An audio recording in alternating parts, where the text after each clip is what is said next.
Bonjour, bonsoir, mes bien-aimés dans le Seigneur, que Dieu nous bénisse pour ce moment merveilleux dans sa présence.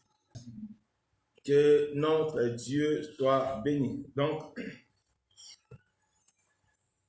notre partage biblique d'aujourd'hui aura comme thème être excellent dans le Seigneur. Dieu veut que nous soyons excellents, l'excellence, être meilleur. Parce que tout chrétien doit chercher à être meilleur devant Dieu. L'excellence, c'est la qualité de tout chrétien qui veut plaire à Dieu. Un chrétien qui veut être agréable à Dieu, un chrétien qui veut être selon Dieu, parce que n'oublions pas, notre grand thème, c'est être un chrétien selon Dieu. Tu ne peux pas être un chrétien selon Dieu si tu n'es pas excellent devant Dieu. Donc, c'est vraiment le devoir, c'est vraiment la responsabilité de tout chrétien de tout faire pour être excellent devant Dieu.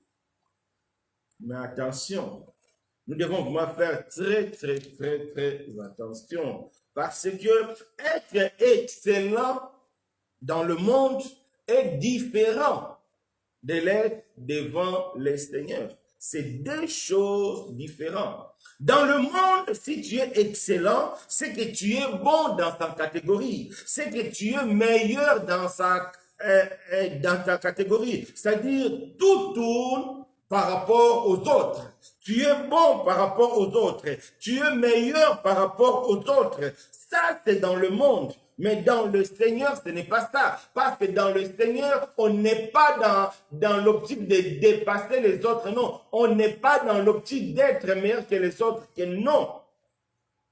Il n'y a pas de compétition dans le Seigneur. Dans le Seigneur, on ne doit pas chercher à être meilleur que les autres. Dans le Seigneur, on ne doit pas chercher à être plus grand que les autres, non. C'est vraiment le côté charnel que tout chrétien doit chercher à surmonter. Parce qu'il n'y a pas la compétition dans le Seigneur. La compétition détruit la foi. Quand tu veux être meilleur que les autres, tu veux prier plus que les autres, tu veux donner plus que les autres, tu veux jeûner plus que les autres, tu veux être meilleur plus que les autres, c'est un signe que tu es encore charnel. Parce que ce n'est pas ça, être excellent dans le Seigneur. Dans le monde, oui, mais nous sommes plus du monde. Il est vrai que nous vivons dans le monde, mais nous sommes plus du monde. Notre façon de faire doit être conformément à notre royaume, à notre monde qui est le ciel. C'est-à-dire, un chrétien, c'est le royaume de Dieu sur la terre. C'est très important, mais bien aimé cet aspect. Donc, nous devons être différents de païens. Nous devons être différents du monde. Donc, quand Dieu nous appelle à être excellents, ce n'est pas être excellent dans le monde, malheureusement. C'est ce que parmi nous, beaucoup de chrétiens ont ça. Donc, nous voulons être excellents. Donc, nous voulons faire des choses pour épater les autres. Ça, c'est la compétition du monde. Je répète encore, la compétition détruit la foi. Or, nous savons que nous, chrétiens, c'est par la foi que nous vivons, c'est par la foi que nous sommes sauvés, c'est par la foi que nous obtenons tout de la part du Seigneur. Alors, si nous nous lançons dans une compétition les uns et les autres, on s'est détruit. Parce que ce n'est pas ça la volonté de Dieu, ce n'est pas ça la pensée de Dieu. Parce que l'orgueil nous éloigne, parce que la compétition crée l'orgueil. Ça, c'est dans le monde. Or, nous, l'orgueil nous éloigne de Dieu. Donc, ce que Dieu nous demande, c'est de quitter la manière païenne de vivre. C'est de quitter la manière du monde de vivre, mais adopter une façon de vivre selon lui. Dieu veut que nous soyons excellents selon lui, non pas selon les hommes. Que cela soit vraiment clair dans nos pensées. Dieu veut que nous soyons excellents, non pas l'excellence selon le monde, Mais l'excellence, comment c'est selon lui. Donc, tout au long de ces partages, nous allons voir comment vraiment être excellent selon Dieu ou bien être excellent dans le Seigneur. Donc, on va prendre nos Bibles dans le livre de Marc, Évangile de Marc, chapitre 10, verset 42 à 45. Donc, comme c'est le partage biblique, prenons nos Bibles. Évangile de Marc. Évangile de Marc, c'est le deuxième évangile après Matthieu. Évangile de Marc. Marc 10, verset 42 à 45. Écoutons la parole du Seigneur. Jésus les appela et leur dit, vous savez que ceux qu'on regarde comme les chefs des nations les tyrannisent et que les grands les dominent. Il n'en est pas de même au milieu de vous. Mais quiconque veut être grand parmi vous, qu'il soit votre serviteur. Et quiconque veut être le premier parmi vous, qu'il soit esclave de tous. Car le Fils de l'homme est venu non pour être servi, mais pour servir et donner sa vie comme la rançon de plusieurs. Ici, c'est le Seigneur qui encadre, qui recadre encore ses disciples. Comme nous, le Seigneur veut nous recadrer aujourd'hui. La compétition est au milieu de nous. Or, la compétition détruit la foi. La compétition fait entrer l'orgueil. Et l'orgueil nous éloigne de Dieu. On s'éloigne de plus en plus de Dieu à cause de l'orgueil, à cause de la compétition. Parce que nous voulons être meilleurs. Nous prenons les concepts du monde et nous ramenons ça dans l'assemblée de Dieu. Nous prenons les choses du monde, le marketing du monde et nous ramenons ça dans l'œuvre de Dieu et nous voulons être excellents selon le monde dans le Seigneur. Ce n'est pas possible. Les disciples aussi avaient cette pensée d'être grands, d'être servis, d'être honorés, être à la première place, avoir la chaise de Louis XIV quand tout le monde est assis sur des chaises en plastique.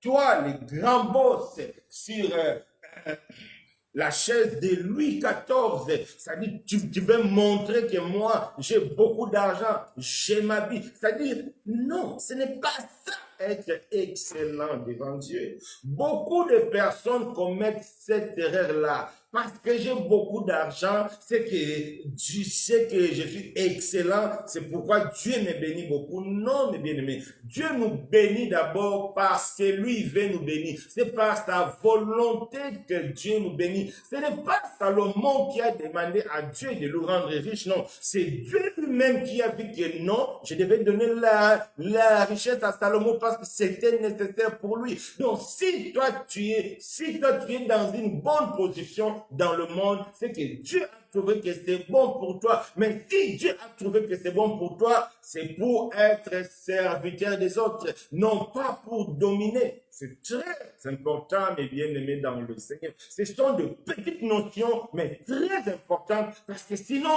on s'éloigne de Dieu, sinon l'orgueil vient détruire notre foi, et ça nous éloigne de Dieu.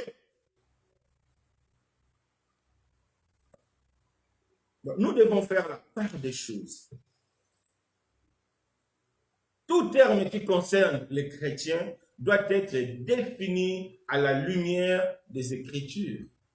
Pas même les dictionnaires. Des fois, les termes chrétiens et les dictionnaires ne donnent pas le même sens. Notre sens de vie, c'est ce qui est dans la Bible. Donc, on voit comment le Seigneur a recadré les apôtres. Il dit que non, qu'il ne soit pas ainsi parmi vous. Non, non, non, non, non, non, non, non, non. Celui qui veut être grand doit être petit. Dans le monde, il y a des gens qui dominent. Hein? Dans le monde, il y a des gens qui font la folie, oui, mais pas dans le Seigneur. Non. Dieu veut nous éviter l'orgueil. Parce que l'orgueil, Satan va entrer, il va nous diviser malheureusement. C'est ce que nous vivons. Satan nous divise. Satan nous sépare. Il y a des classes. Des chrétiens riches, des chrétiens pauvres, qui ne soient plus ainsi parmi nous. Ah, moi, je prie beaucoup. Oui, tu sais que moi, je chaîne beaucoup. Tu sais que moi, je donne beaucoup. Tu sais que moi, je médite beaucoup. Eh non. Même si tu chaînes beaucoup, tu médites beaucoup, mais si c'est pour devenir orgueilleux, c'est que tu passes le temps inutilement. Dieu ne prend pas plaisir à tes moments de jeûne. Dieu ne prend pas plaisir à tes moments de prière. C'est pourquoi aujourd'hui, Dieu nous appelle à être excellents selon lui. Non pas selon le monde, non pas selon les dictionnaires, mais Dieu nous appelle à être excellents selon lui. Amen. Donc, c'est très important. Alors, c'est quoi être excellent dans le Seigneur? Donc, nous allons voir cette définition d'être excellent dans le Seigneur. C'est cette définition ou c'est cette façon de concevoir l'excellence. C'est cette façon aussi que Dieu veut que nous puissions nous comporter. Première définition qu'on peut donner, c'est le fait d'être excellent dans le Seigneur. Être excellent dans le Seigneur, c'est le fait d'avoir une vie conforme à la parole de Dieu. C'est ça, c'est lui qui est excellent. C'est ça, c'est lui qui plaît à Dieu. C'est ça, c'est lui qui fait plaisir à Dieu. C'est celui qui a une vie conforme à la parole de Dieu. C'est ça la première notion à comprendre. Donc, quand tu as une vie conforme à la parole de Dieu, c'est que tu es excellent aux yeux du Seigneur. Aux yeux du Seigneur plutôt. C'est que tu es meilleur aux yeux de Dieu. Pas par rapport aux hommes, mais par rapport à Dieu. Les hommes, ils font les païens, les gens du monde, ils font la compétition par rapport à eux. Mais dans le christianisme, tout tourne autour de Jésus. Je dois être meilleur par rapport à la parole de Dieu, par rapport à Jésus, mais par rapport aux autres, je dois être serviteur. Par rapport aux autres, je dois être petit. Par rapport aux autres, je dois être au service. Nous devons être au service les uns les autres. C'est vraiment important. Donc nous ne devons pas chercher à plaire aux hommes. Nous ne devons pas chercher à être applaudis ou bien être populaires.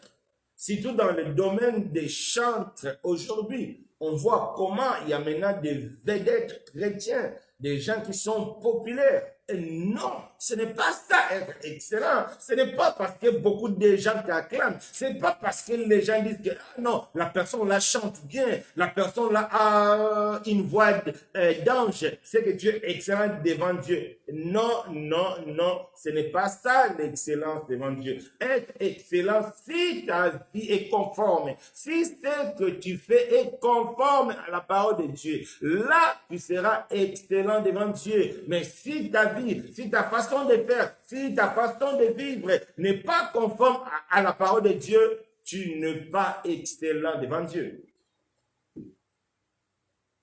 C'est important. Prenons nos Bibles. Luc 16, verset 15. On va écouter la parole du Seigneur. Luc 16, verset 15.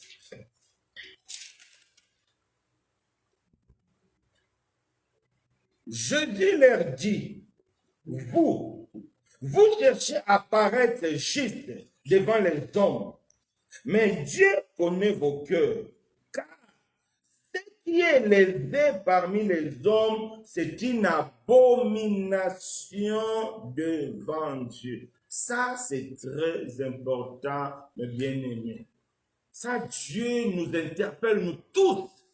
Des fois, nous voulons être meilleurs, nous voulons prêcher mieux que les autres, nous voulons nous distinguer aux yeux des hommes. Non, la Bible dit, tous qui est élevé aux yeux des hommes, si les hommes voient que cette élévation, on t'acclame vedette, c'est une abomination aux yeux de Dieu. Pourquoi? Parce que pour Dieu, tout tourne autour de lui. Tout doit tourner autour de lui, pas autour des hommes, pas que les gens nous apprécient. Non, c'est pourquoi nous devons faire très attention. N'allez pas prendre le temps de jeûne et prière pour manifester une puissance. Parce que quand tu vas manifester la puissance, parce que tu l'as cherché par jeûne et prière, ça sera une puissance qui va t'amener à une vie d'orgueil. Donc, nous devons chercher à être conformes à la parole de Dieu. Pourquoi le Seigneur nous avertit? Tout ce qui est élevé aux yeux des hommes, c'est une abomination. Donc, être excellent, c'est vraiment chercher la gloire de Dieu. Donc, celui qui est excellent devant Dieu, c'est celui qui cherche d'abord la gloire de Jésus. Que Jésus soit glorifié dans ta vie. C'est ça la deuxième définition d'être excellent devant Dieu. Donc, celui qui est excellent devant Dieu, c'est celui qui cherche toujours la gloire de Jésus. Pas ta propre gloire, non. La gloire de Jésus. Comme le Seigneur a dit à Pierre. Donc, la mort de Pierre, non, est comme Dieu nous dit à travers l'évangile de Jean que la mort de Pierre allait glorifier Dieu. Donc Dieu allait être glorifié par sa mort, la mort de Pierre. Pourquoi? Parce que sa vie était tournée vers Jésus.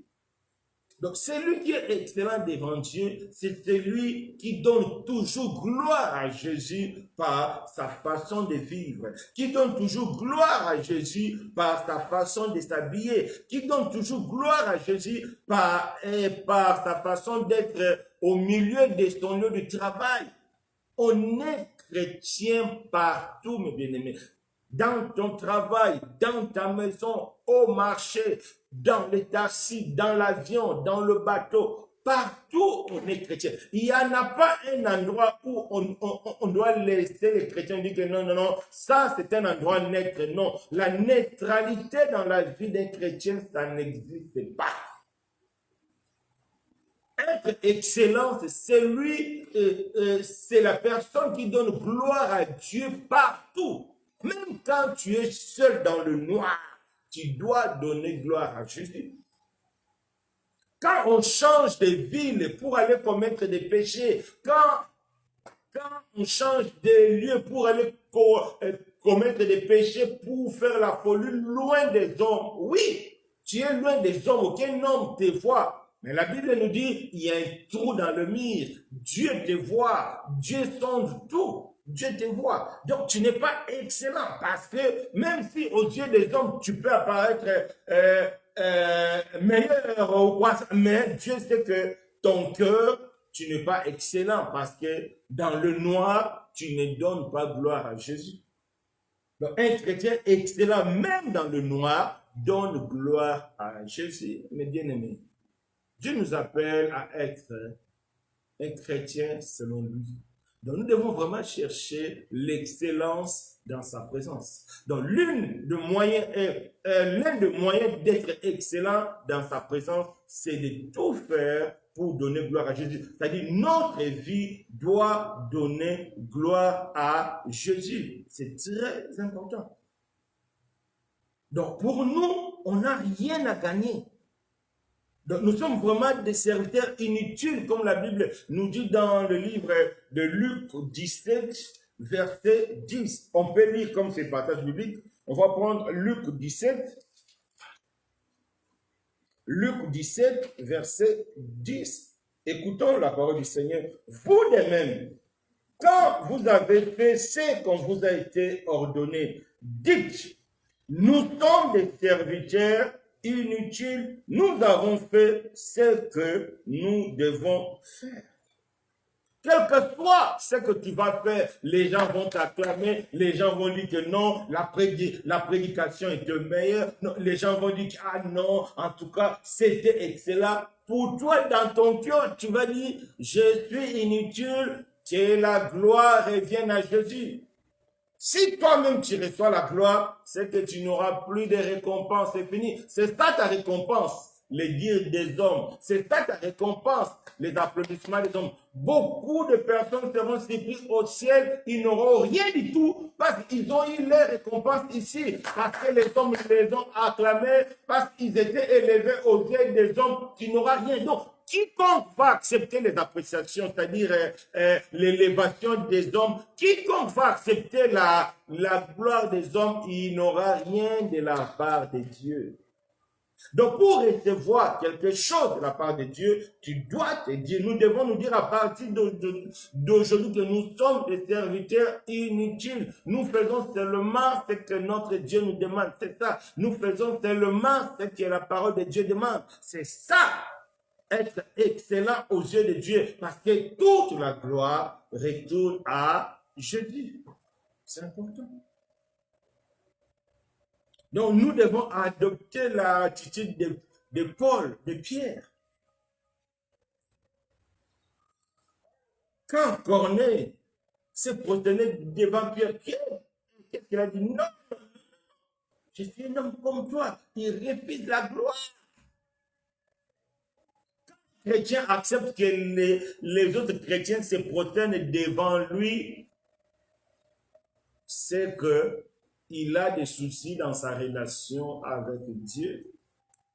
Parce qu'un chrétien qui a une bonne relation avec Dieu, qui est conduit par le Saint-Esprit, dirigé par le Saint-Esprit, ne va jamais accepter de recevoir la gloire de son Seigneur, la gloire de son Maître. Il va refuser. Même l'ange, il a refusé quand l'apôtre Jean a voulu se prosterner devant lui.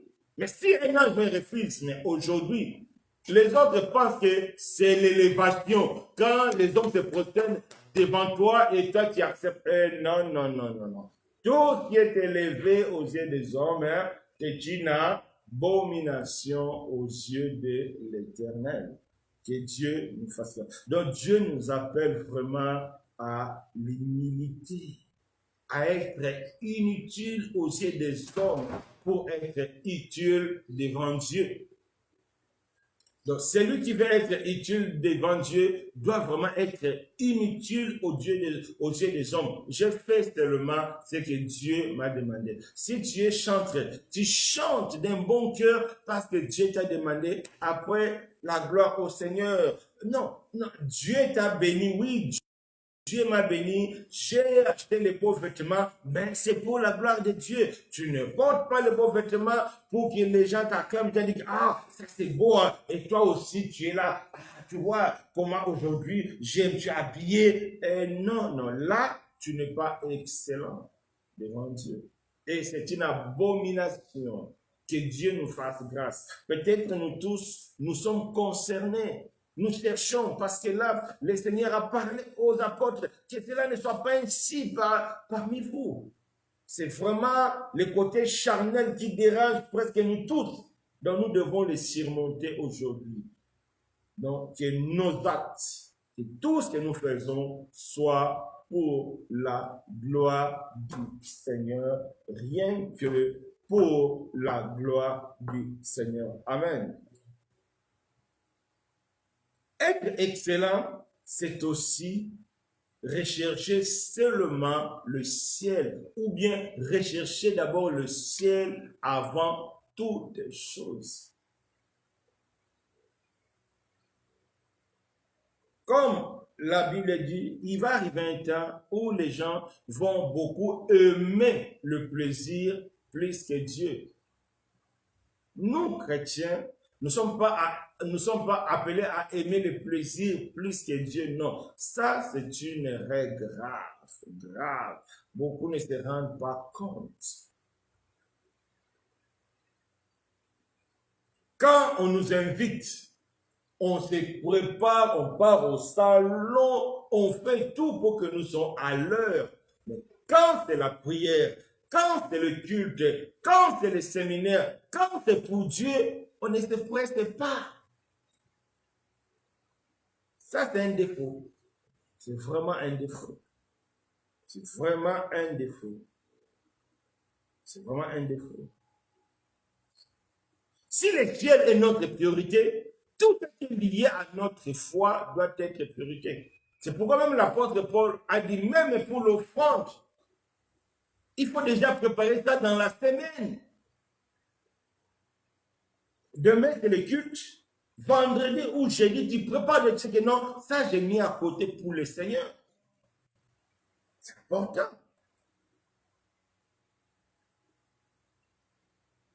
Donc, ça vraiment, c'est pour le Seigneur. Donc, ce sont de bonnes habitudes.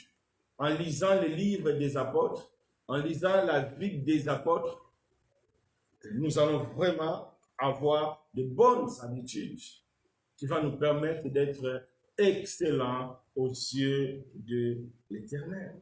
C'est ça. Donc, le ciel doit être notre priorité. Dimanche, Dieu nous a parlé. Donc, l'enlèvement doit occuper une grande place à notre tête. Nous devons toujours penser en l'enlèvement dans tout ce que nous faisons. L'enlèvement, oui, c'est l'enlèvement. Parce que le Seigneur en a parlé beaucoup. Les lecteurs de la Bible en savent quelque chose. Dieu a parlé beaucoup de l'enlèvement. Donc nous aussi, c'est des choses qui doivent toujours être présentes dans notre vie. C'est ça, être excellent aux yeux de Dieu.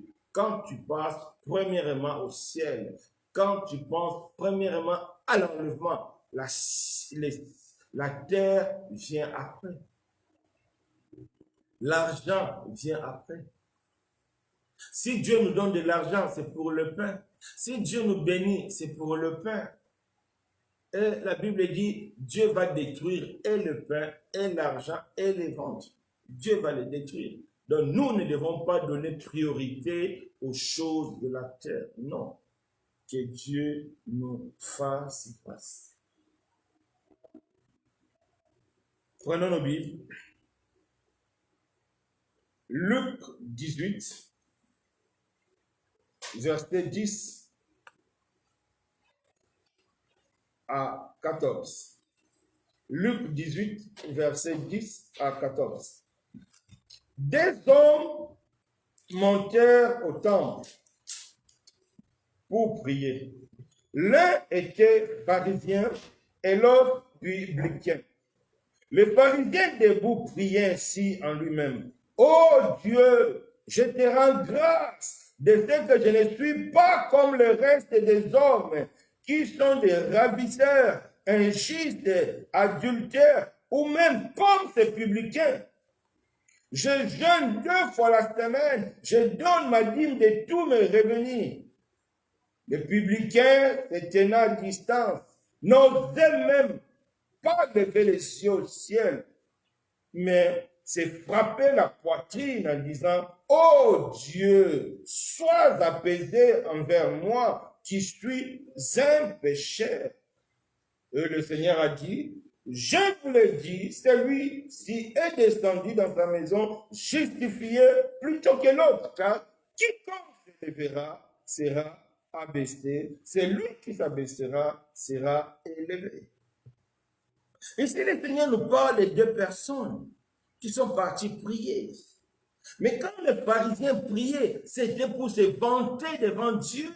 Oh Seigneur, tu vois ce que je fais. Oh Seigneur, je jeûne chaque mois 2 fois. Le jeûne à Esther, jeûne d'Esther, jeûne de Moïse. J'ai fait ceci, j'ai fait cela. C'est-à-dire, beaucoup prennent la prière comme un moment d'exposer à Dieu leurs exploits. Non. Mais on voit les publicains. Mais la prière pour lui, c'était un moment qu'il trouve pour que sa vie soit transformée. Celui qui est excellent devant Dieu, c'est celui qui trouve dans sa prière un moment de laisser l'Esprit de Dieu pour lui transformer. C'est ça être excellent devant Dieu. La prière est un moment de la transformation. On se laisse modeler par Dieu. On se laisse déformer par Dieu. On se laisse transformer par Dieu. Parce que notre Dieu, il est le potier. Nous, nous sommes l'argile. Donc, quand tu es devant Dieu, ne vois pas d'abord à demander. Quand tu es devant Dieu, ne cherche pas toujours à recevoir. Mais la plus importante des choses devant Dieu, cherchez que Dieu te modèle. Cherchez que Dieu te transforme. Cherchez que Dieu te crée encore. Qu'il enlève la mauvaise façon de vivre. Qu'il enlève la mauvaise façon de faire. C'est ça. L'attitude de celui qui est excellent devant Dieu. Donc la présence de Dieu, se retrouver dans la présence de Dieu, c'est toujours une occasion de laisser à notre Seigneur pour nous transformer. Quand tu pries, qu'est-ce que tu vises premièrement? Que chacun de nous sonde son cœur. Mon frère, ma soeur, quand tu pries, qu'est-ce que tu vises premièrement? D'être béni, de recevoir. Dieu n'est pas contre ça. Mais visons premièrement que notre Dieu nous transforme. C'est important. C'est important. Visons la transformation par l'action du Saint-Esprit. C'est très important. C'est ça l'attitude de quelqu'un qui est excellent devant Dieu. Il cherche d'abord à être transformé. Il cherche d'abord à être lumière du monde. Il cherche d'abord à être le sel de la terre. C'est ça l'attitude d'un bon chrétien. Que Dieu nous fasse grâce. Cinquième attitude d'un chrétien qui est excellent, on va prendre nos Bibles dans le livre de Psaume 1, verset 1 à 2. Psaume 1, c'est le partage biblique aujourd'hui, on va lire quoi? Psaume 1,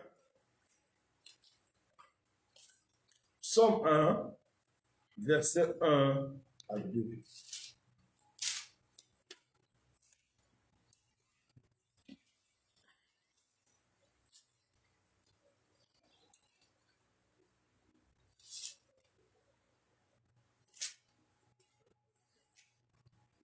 Psaume 1, verset 1 à 2.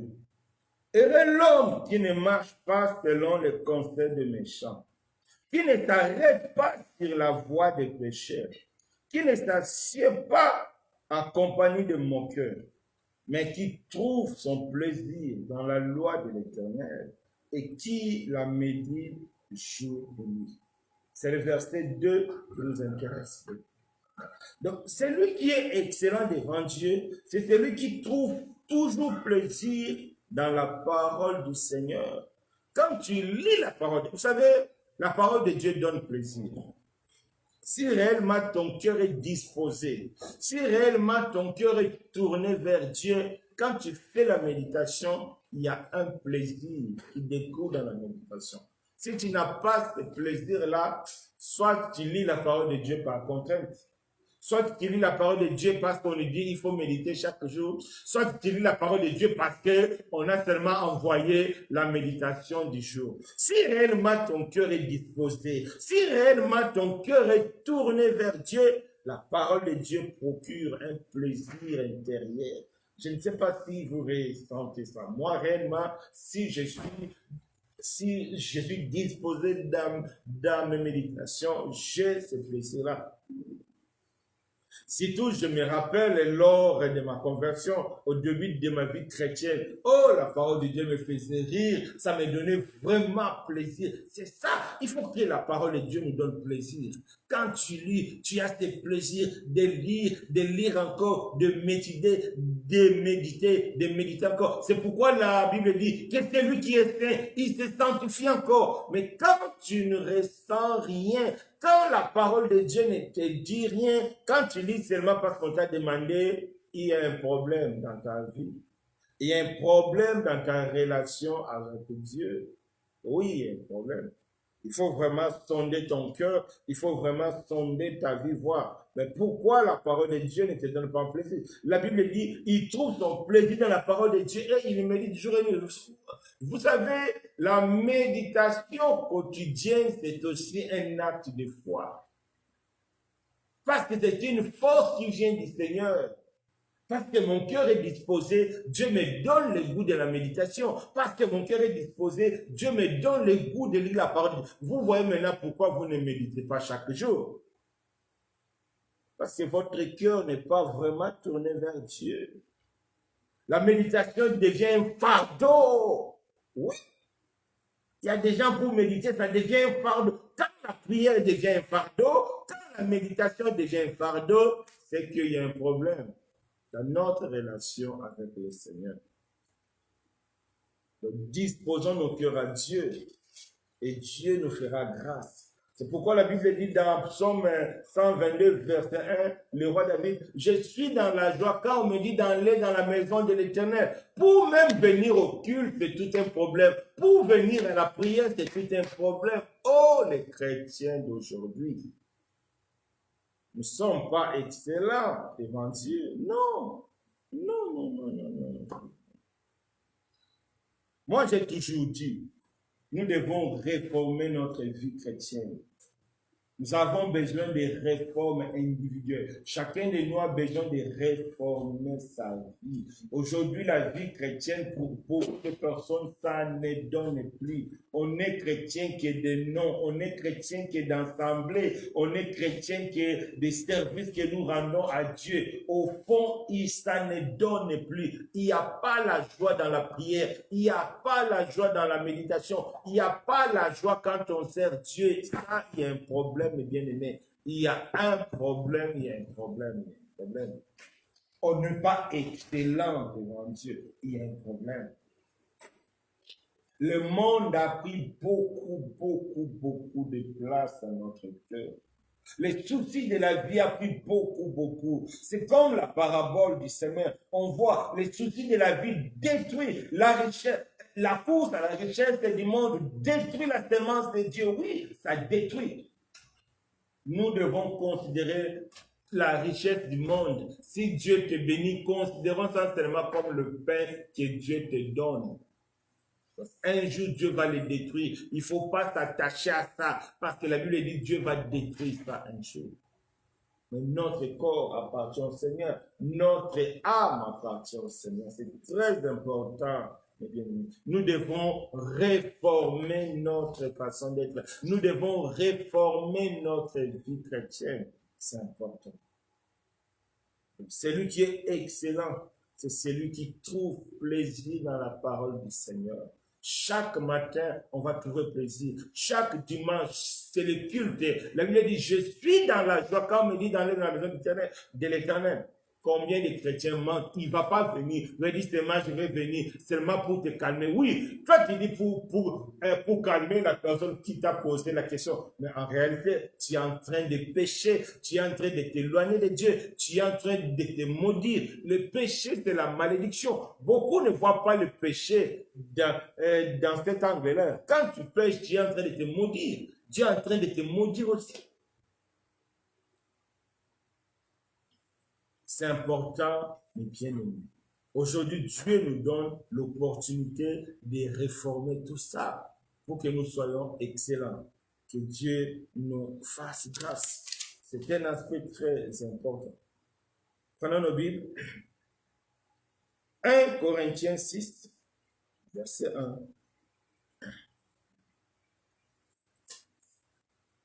1 Corinthiens 6, verset 1.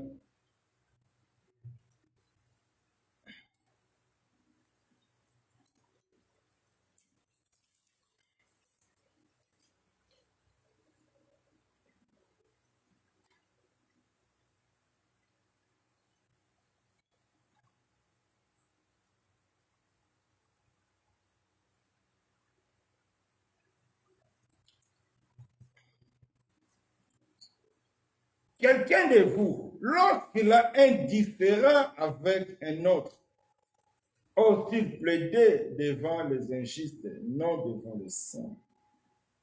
Ne savez-vous pas Ouais, verset 2, que les saints jugeront le monde.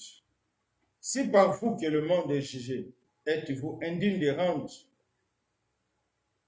de moindre jugement? Ça, c'est quelque chose de très, très important encore dans la présence du Seigneur. Ici, l'apôtre Paul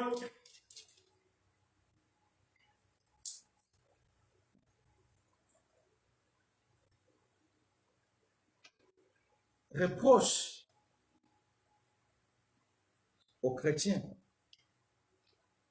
Aujourd'hui, surtout autour de nous, on voit beaucoup aujourd'hui des procès entre chrétiens. Un chrétien ramène l'autre chrétien au tribunal. Un tel chrétien est emprisonné parce que l'autre chrétien a porté plainte. Nous ne sommes pas excellents. Si nous, chrétiens, on n'a pas le cœur de résoudre les problèmes, si nous, chrétiens, nous manquons la sagesse de résoudre les problèmes entre nous, on n'est pas excellent dans la présence du Seigneur. On n'est pas excellent. C'est triste, c'est vraiment triste d'écouter les chrétiens qui disent que non, moi j'ai fait confiance aux païens qu'aux chrétiens. Et ça, c'est une abomination aux yeux de l'Éternel. Quand vous avez des secrets, vous livrez les secrets aux païens au lieu de partager, venir demander conseil aux chrétiens. Mais c'est une abomination aux yeux de l'Éternel. Ça montre qu'il y a un souci. Ça montre qu'il y a un souci dans notre relation avec Dieu. Je vais vous dire une histoire vraie, je pense que j'ai déjà dit. La répétition est là encore pour réveiller. Peut-être pour certains qui n'ont pas encore écouté ça. Un jour, un frère qui a engrossé une sœur. Et ils sont partis faire l'avortement. Au lieu de venir demander conseil aux frères, ils sont partis demander conseil aux païens. Ils sont partis dire ça aux païens. Peut-être ils pensaient que les païens allaient les comprendre, les conseiller. Non, c'est pas grave, ça peut arriver. Dès qu'ils ont terminé à partager tout avec les païens, un jour par hasard, j'ai croisé le Dieu païen. Il m'a dit, viens. J'ai dit, dis-moi. Il m'a tout raconté. Tu connais le frère là, non? Regarde ce qu'il a fait avec l'autre sœur. Donc, en allant se confier aux païens, je ne sais pas qu'est-ce qu'ils avaient dans leur tête. Je ne sais pas, c'est-à-dire, quand les chrétiens font confiance plus aux païens qu'aux autres chrétiens, quand ils font confiance aux autres frères qui sont responsables, il y a un souci. Il y a vraiment un souci.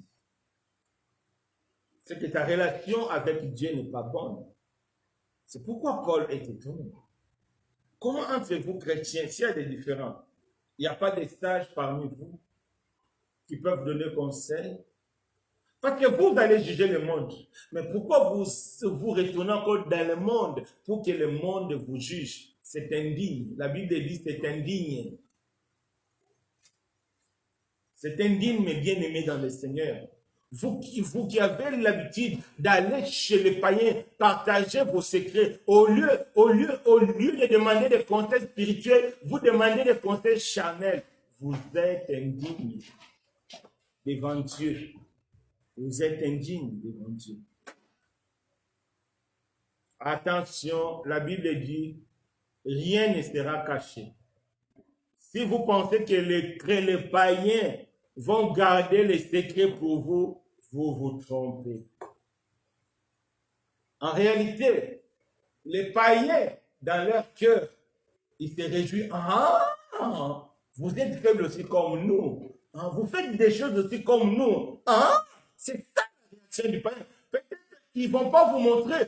Ils vont prendre l'attitude, l'hypocrisie. Ils vont vous écouter dans leur cœur. Parce que moi, j'ai vécu ça. Le vieux païen m'a appelé, frère Alain, viens, je vais te dire. Donc, il était content de dévoiler. Pour lui, c'était une façon de dire, regarde, les personnes que vous appelez frères, ils font le même bêtise que nous. Ils font les avortements que nous. Ils font l'impudicité que nous. Ils font le mensonge que nous. Regarde. Attention, bien-aimés.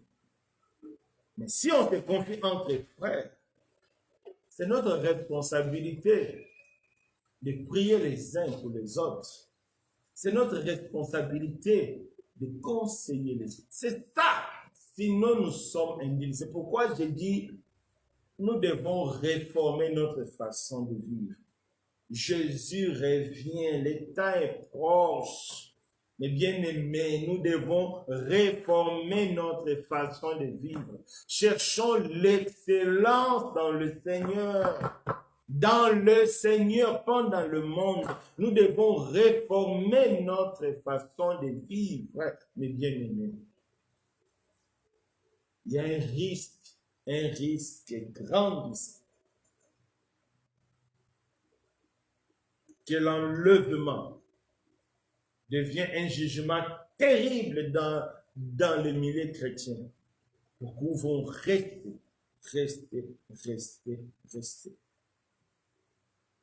Nous devons faire très attention.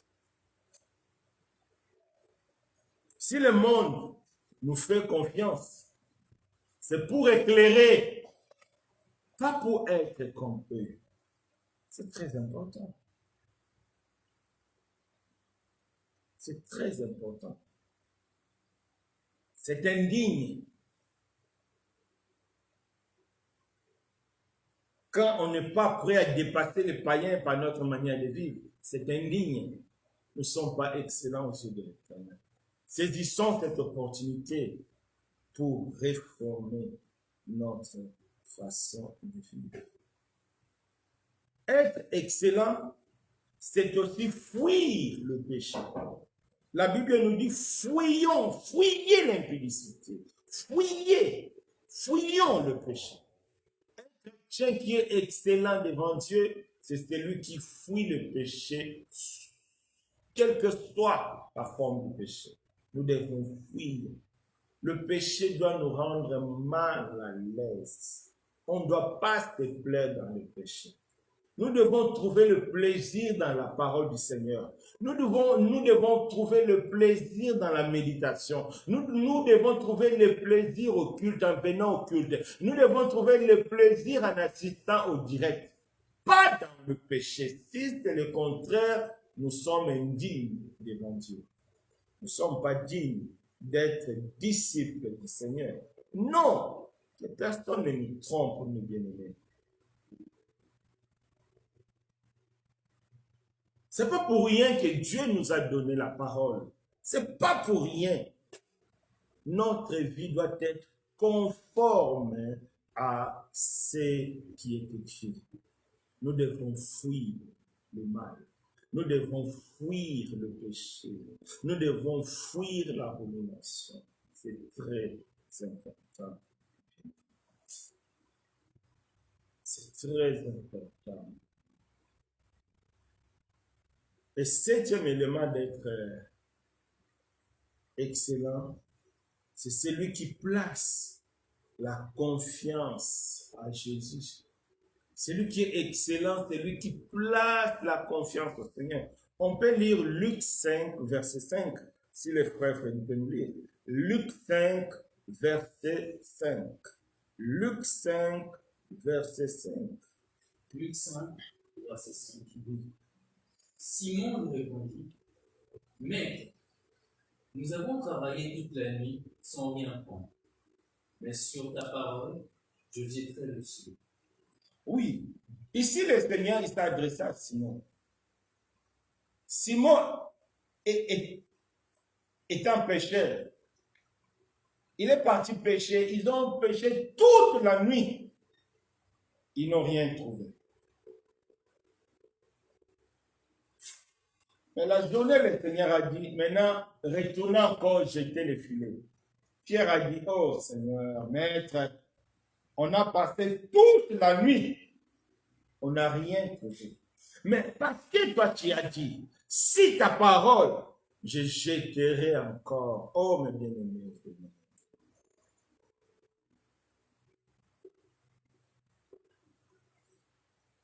Peut-être, à cause de la sanctification, tu as raté le mariage. À cause de la sanctification, tu as raté le travail. Je ne sais pas ce que tu as raté à cause de la sanctification. Mais parce que c'est la parole du Seigneur. Parce que c'est la parole du Seigneur, persévère encore. Et tu verras la gloire de Dieu. Parce que la Bible dit, si tu crois, tu verras la gloire de Dieu.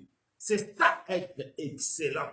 C'est lui qui place sa confiance dans le Seigneur. Plaçons notre confiance dans le Seigneur. C'est Jésus qui est tout. Même demain, notre prédication sera Jésus est la solution. Donc, ça sera la suite. Donc, la fin de ce qu'on a fait dimanche passé. Jésus est la solution. Plaçons notre confiance dans le Seigneur. C'est important. Même si tu as échoué, même si tu as tout fait, ça n'a pas marché, dis-toi, la vérité payera toujours. La sanctification payera toujours. La foi payera toujours. Tôt ou tard, la foi payera toujours. Pareil aussi, hein, le péché payera toujours tôt ou tard, mais le salaire du péché, c'est la mort. Le salaire du péché, c'est la mort.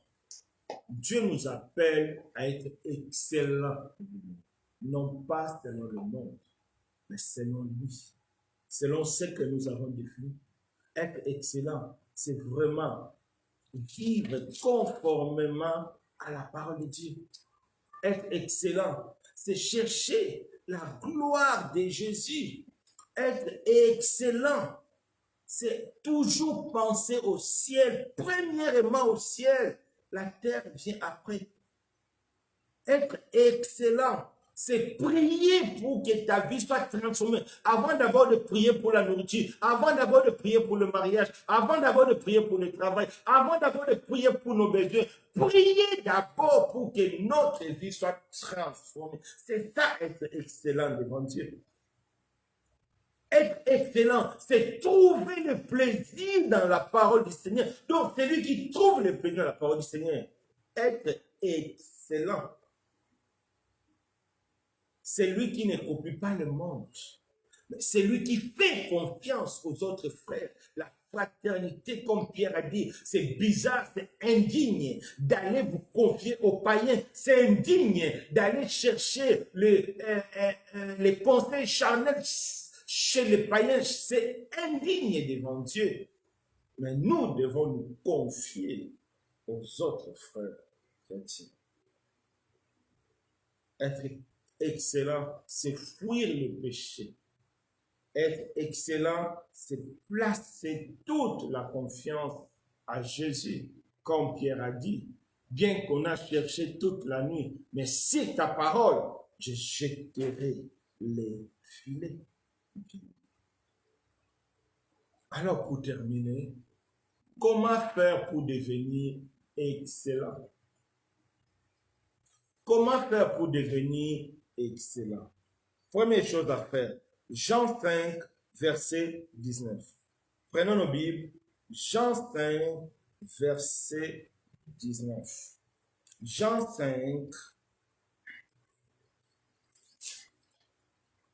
5, verset 19.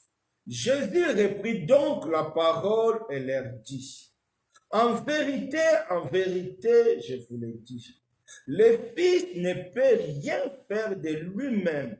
Il ne fait que ce qu'il voit faire au Père.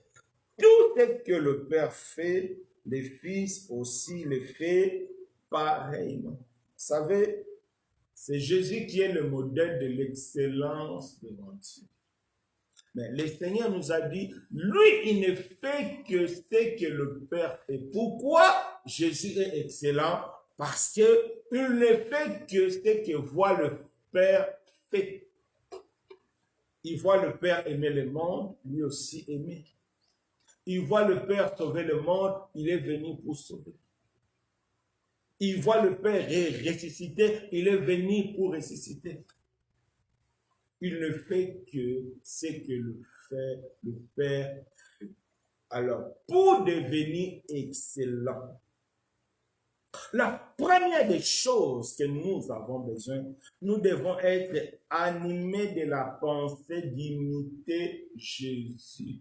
Nous devons imiter Jésus, comme Jésus imite le Père. C'est pourquoi il est excellent. Nous aussi, nous devons imiter Jésus pour devenir excellent. Nous devons avoir la pensée d'imiter Jésus. Combien parmi nous ont cette pensée d'imiter Jésus dans notre façon de faire, dans notre façon de se comporter? Pour être excellent, il faut imiter celui qui est excellent. C'est Jésus qui est excellent devant Dieu. C'est Jésus qui est excellent.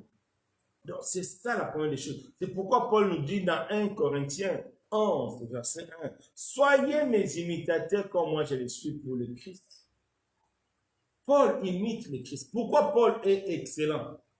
Parce qu'il passe tout son temps à imiter Jésus.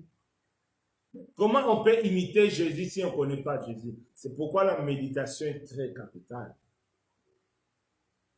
C'est pourquoi je vous encourage d'imiter. Il est vrai, beaucoup sont fatigués, me disent de recevoir chaque jour de méditation, chaque jour de parole. Oui, humainement parlant, ça peut être fatigant. Mais c'est important, c'est nécessaire. On ne peut pas imiter Jésus si on ne lit pas la parole de Dieu. On ne peut pas imiter Jésus si on n'écoute pas la parole de Dieu. Parce que c'est dans la parole de Dieu qu'on connaît le Seigneur.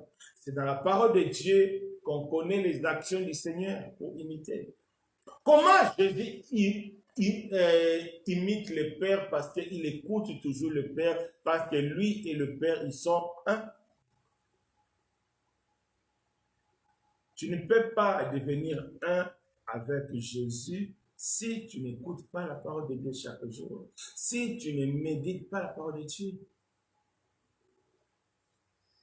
Qui prend plaisir à imiter, à méditer chaque jour la parole de Dieu. C'est pourquoi le Seigneur a dit à Josué que ce livre de la loi ne s'éloigne point de ta bouche, médite-le jour et nuit. C'est alors que tu auras du succès, c'est alors que tu vas réussir, c'est alors que tu seras excellent devant Dieu. Parce que c'est dans la méditation qu'on comprend le Seigneur, c'est dans la méditation qu'on a l'image du Seigneur, c'est dans la méditation aussi qu'on aura la capacité d'imiter.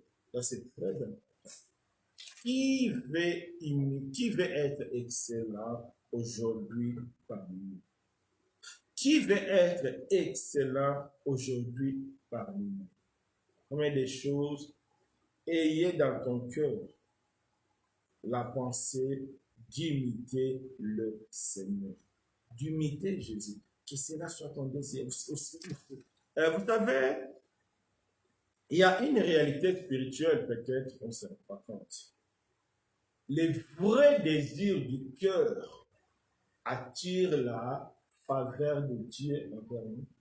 Le vrai désir du cœur attire la bénédiction. Des fois, tu n'as pas demandé. Des fois, tu n'as pas prié. Mais Dieu voit tellement que ton cœur, il y a des vrais sentiments. Ton cœur, il y a des vrais désirs. Je crois que c'est l'histoire d'Amalek. Je crois c'est Amalek avec Abraham. C'est lui qui avait pris la femme d'Abraham. Normalement, Dieu allait le maudire, Dieu allait le frapper sérieusement. Mais qu'est-ce que Dieu a dit? Quand, je crois, Amalek s'est plaint devant Dieu. Mais j'ai pris la femme d'Abraham d'une manière juste. Parce qu'Abraham avait dit que c'est sa sœur.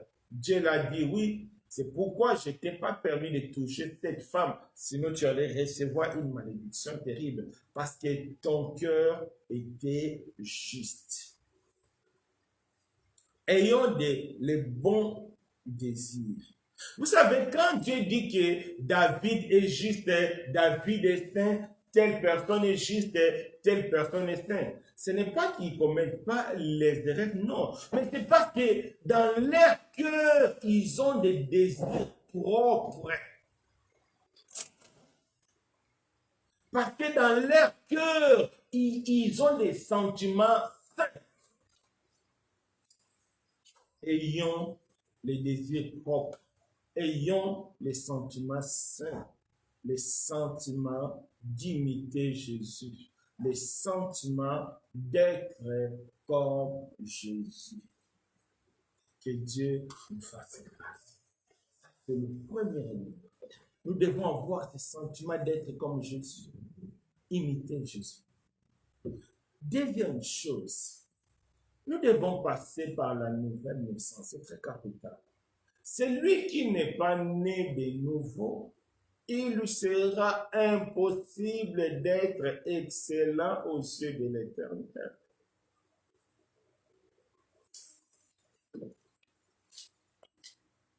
Aujourd'hui, beaucoup de personnes qui se disent chrétiennes ne sont pas nées de nouveau. Preuve, beaucoup ont du mal à se maintenir dans l'obéissance. Beaucoup ont du mal à se maintenir dans la sanctification. Pourquoi? Parce que ce n'est pas des choses, des décisions personnelles. Ce n'est pas des choses, des disciplines charnelles.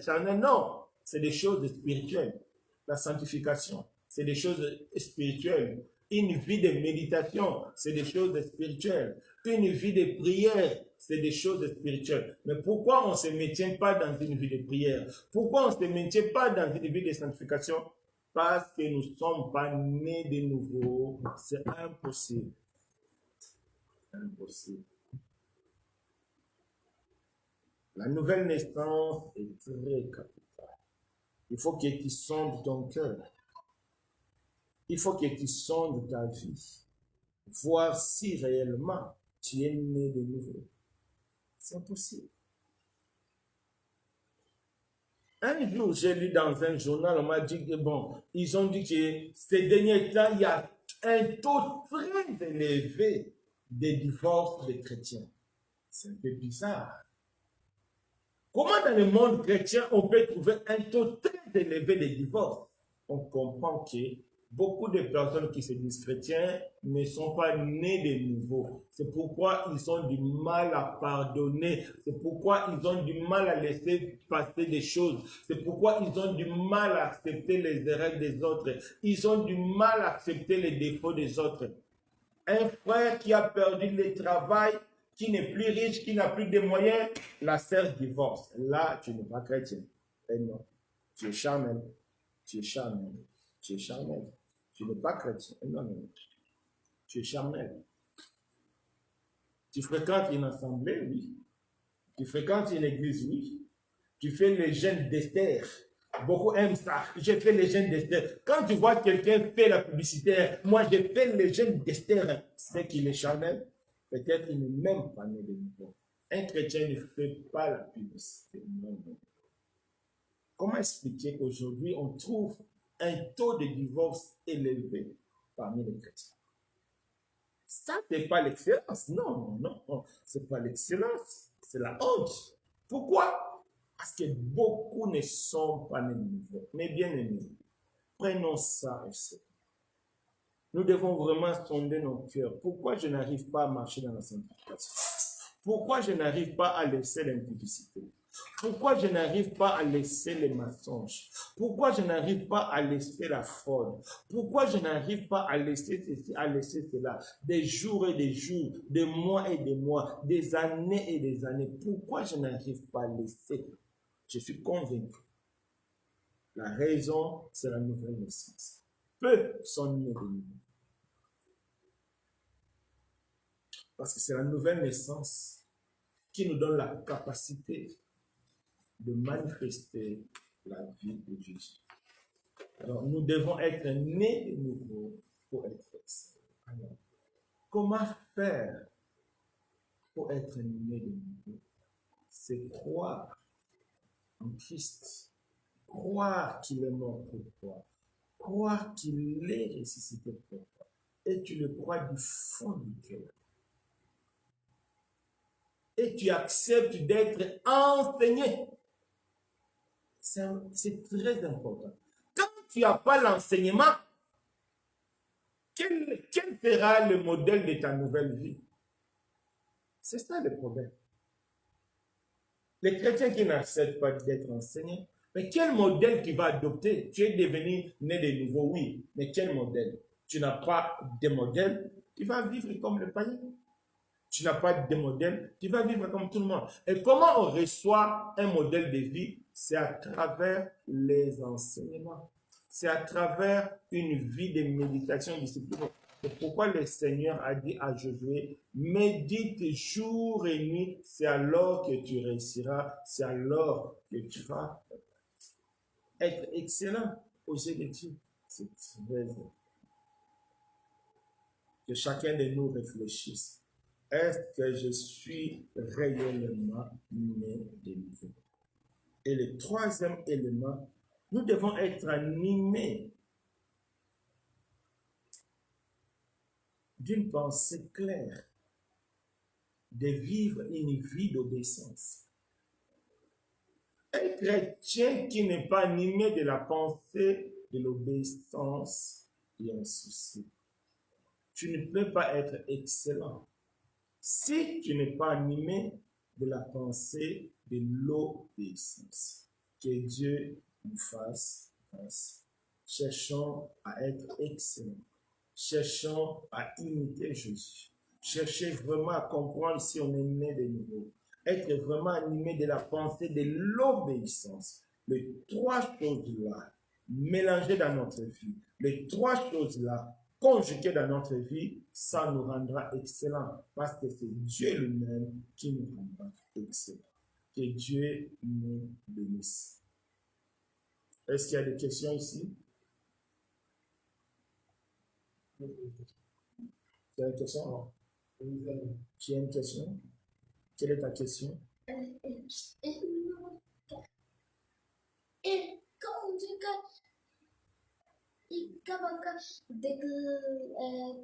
Encore former Satan.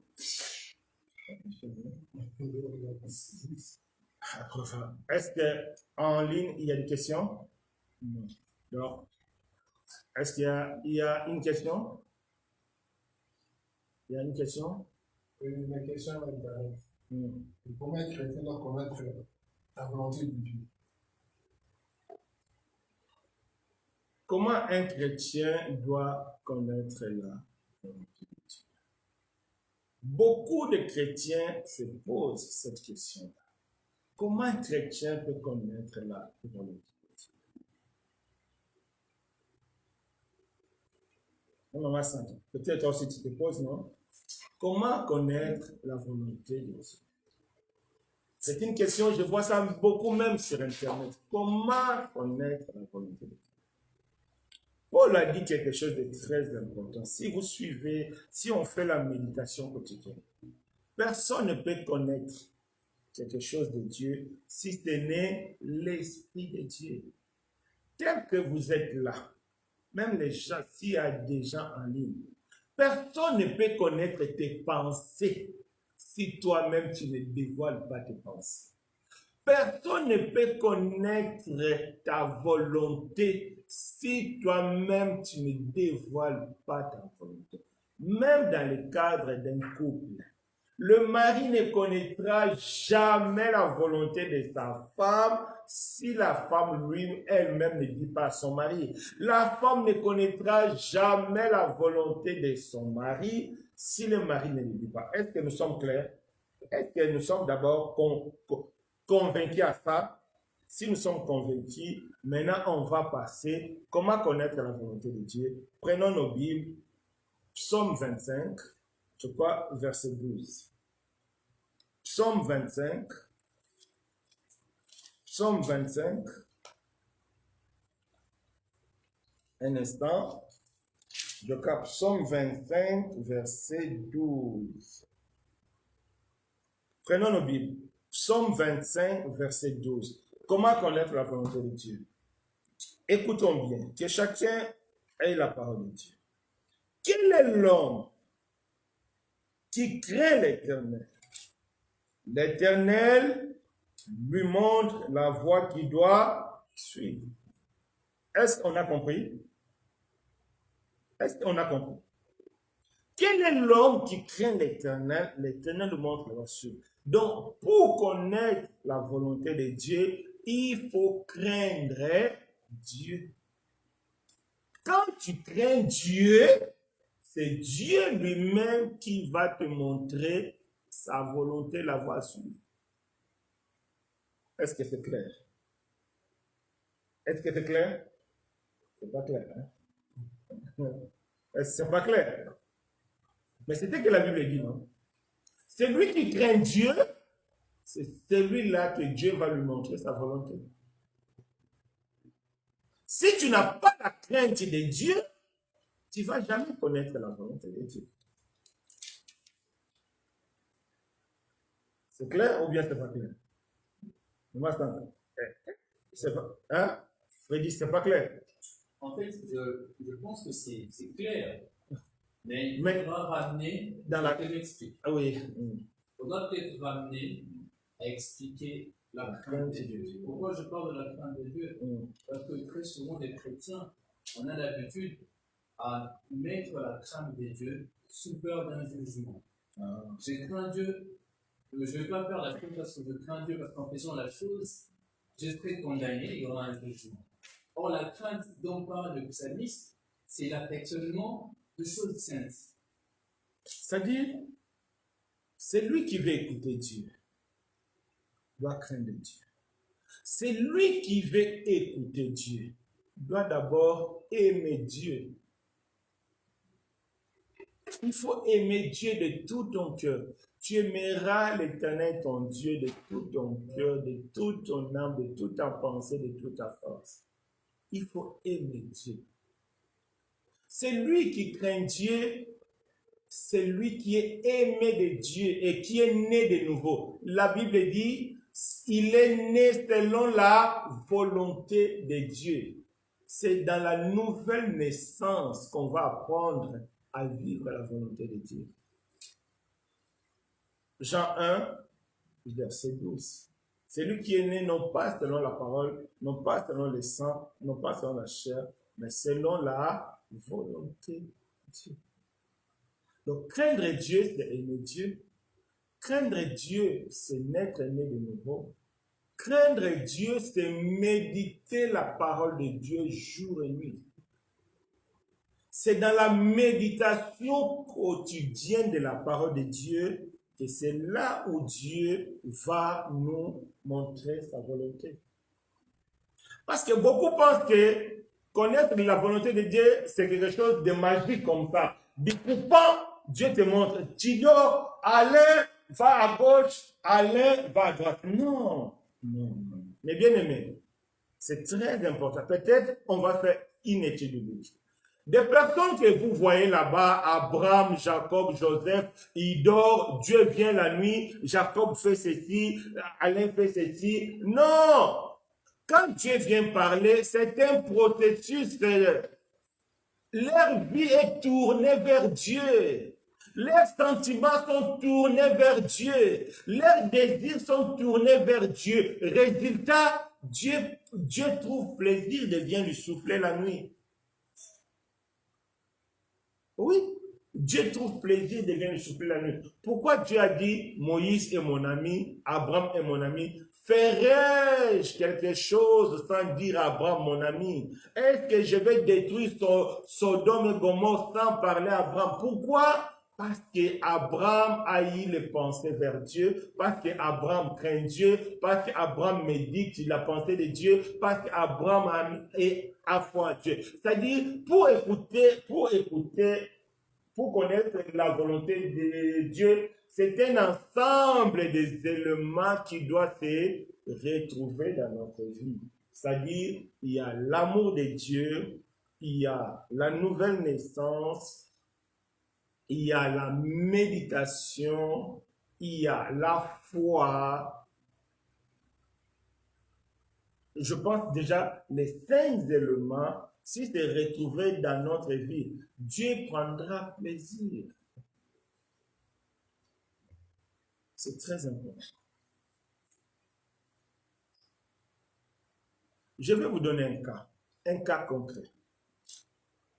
Quelqu'un vient demander conseil. On lui dit, il ne faut pas prendre la femme païenne, ou bien les maris païens, la personne se fâche. Comment Dieu peut parler à une telle personne? Parce que la personne n'est pas prête à changer son choix. Comment Dieu peut lui parler? La personne n'est pas prête à faire ce que la Bible dit. Comment Dieu peut lui parler?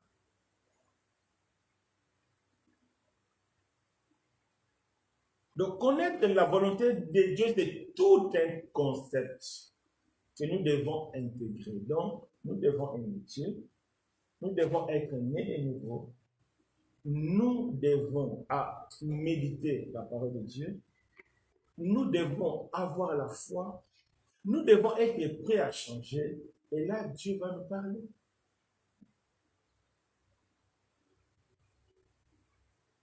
Parce que beaucoup commettent cette erreur-là. J'ai envie de voyager.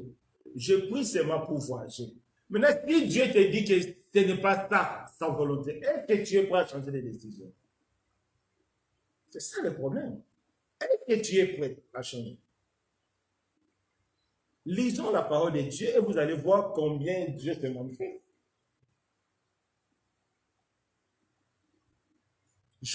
Joseph a présenté à Jacob ses 2 fils pour que Jacob, son père, bénisse les fils.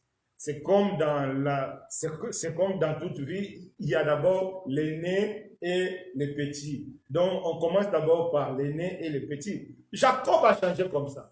Joseph a dit, oh non, Jacob a dit, laisse-moi. Tu veux que je bénisse, non? Non, moi je bénis. Jacob a changé. Le petit a pris la place du grand, le grand a pris la place du petit. Est-ce qu'on est prêt à supporter? Tout ça, ça fait partie de la volonté de Dieu. Or, c'était bel et bien la volonté de Dieu.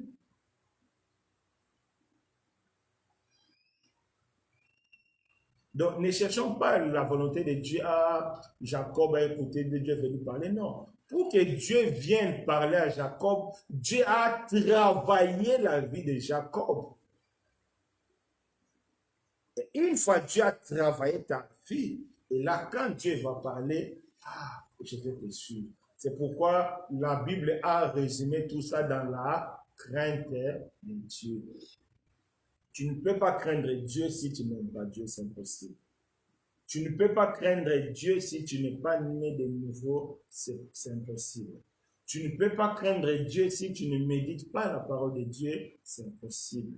Tu ne peux pas craindre Dieu si tu n'as pas la foi, c'est impossible. Tu ne peux pas craindre Dieu si tu n'as pas une vie de sanctification, c'est impossible. Tu vois, tout ça, c'est dans la crainte de Dieu. Et une fois que tu as la crainte de Dieu, c'est Dieu lui-même qui viendra.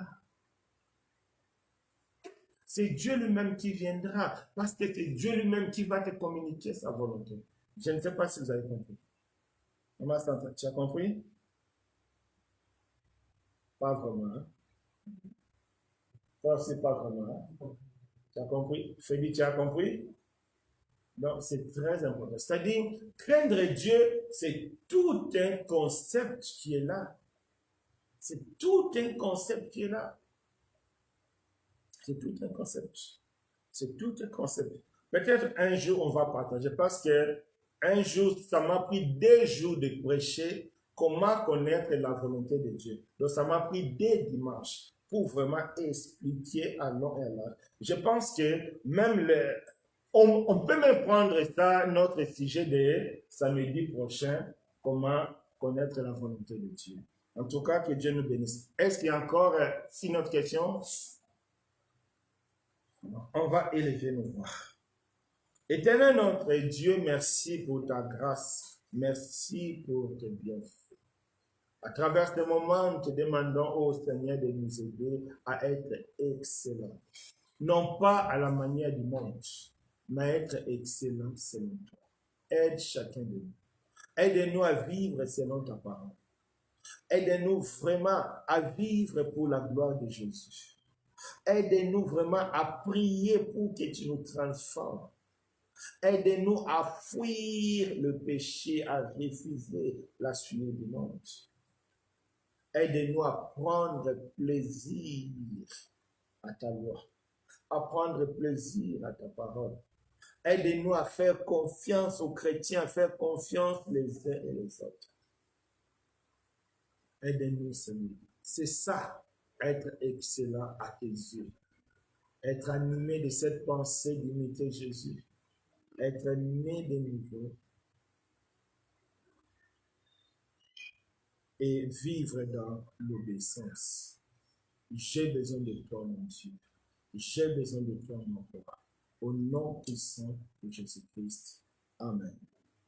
Que Dieu nous bénisse. Donc, on se verra demain à midi pour notre culte.